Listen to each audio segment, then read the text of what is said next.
Hello friends, welcome to achieve JRF by Jyoti Garg. अगर आपने अभी तक इस चैनल को सब्सक्राइब नहीं किया है तो जल्दी से इस चैनल को सब्सक्राइब कर लीजिए, क्योंकि बहुत सारे इंटरेस्टिंग कोर्सेज अभी आने बाकी हैं। और आज हम क्या बात करने वाले हैं? आज हम बात करने वाले हैं क्या वाकई में यूजीसी नेट जो है वो यूजलेस हो जाएगा 2021 के अंदर?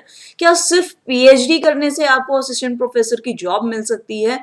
और क्यों ऐसा कहा जा रहा है कि अब 2021 जो है वो जरूरी हो गया है? ठीक है, 2021 में पीएचडी जो है वो जरूरी हो गई है। तो इन सभी बातों के ऊपर हम आज बात करने वाले हैं, क्योंकि ये सारे क्वेश्चन क्या है मुझसे स्टूडेंट्स ने पूछे थे, तो मैंने सोचा क्यों ना आप लोगों के साथ आज डायरेक्ट बात कर ली जाए।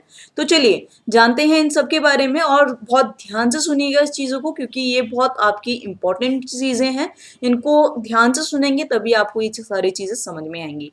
तो सबसे पहली बात यह है कि यूजीसी नेट हमारा जो है वो यूजलेस नहीं हुआ है। जो हमारी नई रेगुलेशंस आई हैं यूजीसी नेट की असिस्टेंट प्रोफेसर के लिए यूनिवर्सिटी लेवल के ऊपर, वहां पे उन्होंने क्या कहा है? वहां पे उन्होंने कहा है कि जो कैंडिडेट है, ठीक है, उसके पास पीएचडी होनी चाहिए। ठीक है, पीएचडी यानी कि उसने की होनी चाहिए या फिर वो परसुइंग होना चाहिए पीएचडी के अंदर।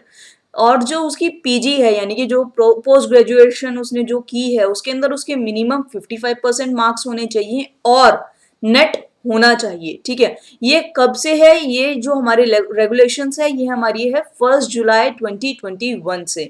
लेकिन अगर आप कॉलेजेस में पढ़ाना चाहते हैं असिस्टेंट प्रोफेसर के लिए, तो वहां पे उन्होंने क्या कहा है? वहां पे उन्होंने कहा है कि आपका पोस्ट ग्रेजुएशन होना चाहिए सेम 55% मार्क्स के साथ, और आपका नेट या फिर पीएचडी होनी चाहिए कैंडिडेट की। ठीक है, ये है हमारा कॉलेज लेवल के अंदर।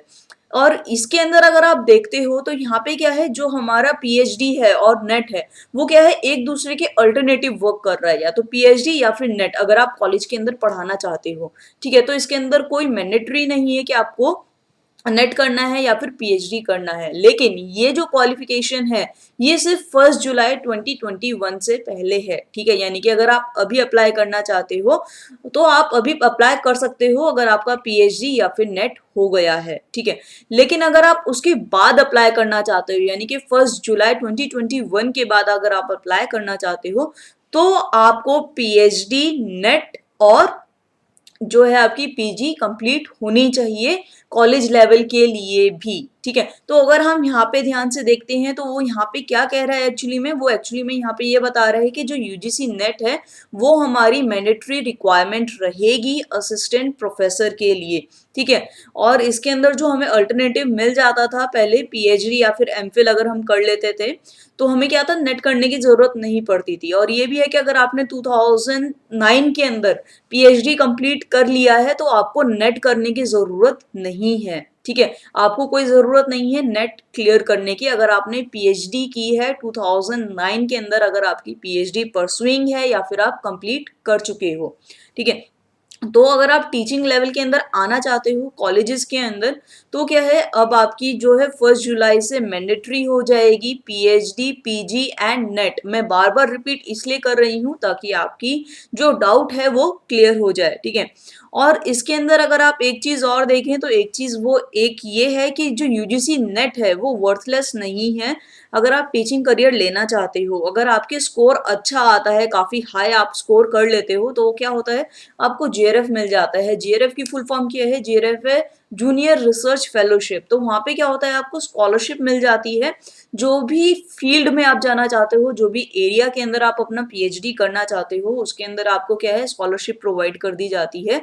और इनफैक्ट जो उसका स्कोर होता है हमारा नेट का, वो भी हमारा काउंट होता है जब हमारा इंटरव्यू होता है असिस्टेंट प्रोफेसर के लिए या फिर कोई रिसर्च डिग्री के लिए अगर आप जाना चाहते हो। ठीक है, तो अगर आप मेरी पर्सनल एडवाइस लेना चाहें तो मैं आपको यही एडवाइस करूंगी कि आपको पीएचडी करनी चाहिए।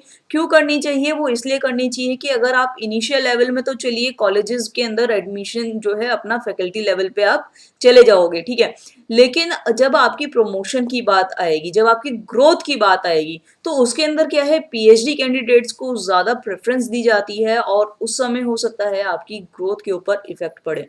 तो अगर आपके पास अभी टाइम है, समय है आपके पास, आप कर सकते हैं, तो आप पीएचडी के लिए जरूर अप्लाई कीजिए। ठीक है, क्योंकि अगर आप पीएचडी नहीं करते हो तो क्या होगा कि आपकी जब आगे ग्रोथ होनी होगी, जब आपकी आगे प्रमोशन होनी होगी, तब आप जो है उसके लिए अप्लाई नहीं कर पाओगे। और एक बार अगर आप अपना जॉब स्टार्ट कर देते हो तो आपके पास इतना टाइम नहीं होता है कि आप अपनी पीएचडी कर सको। तो आप कोशिश कीजिए, अगर आप अभी पार्ट टाइम पीएचडी करना चाहो या फुल टाइम पीएचडी अगर आप करते हो तो वो आपके लिए ही बेनिफिशियल है। मेरी सिर्फ आपसे इतनी ही एडवाइस रहेगी। तो फ्रेंड्स, आज का लेसन हमारा इतना ही था। लेसन अच्छा लगा हो तो प्लीज़ लाइक कर दीजिएगा, शेयर कर लीजिएगा अपने सभी दोस्तों के साथ। सब्सक्राइब करना बिल्कुल भी मत भूलिएगा और कमेंट सेक्शन में मुझे ज़रूर बताइएगा अगर आपका कोई भी डाउट है या फिर आपको ये लेसन कैसे लगा। तो चलिए फ्रेंड्स, मैं आपसे मिलती हूँ अब अपने नेक्स्ट लेसन में। तब तक के लिए कीप लर्निंग, कीप शेयरिंग।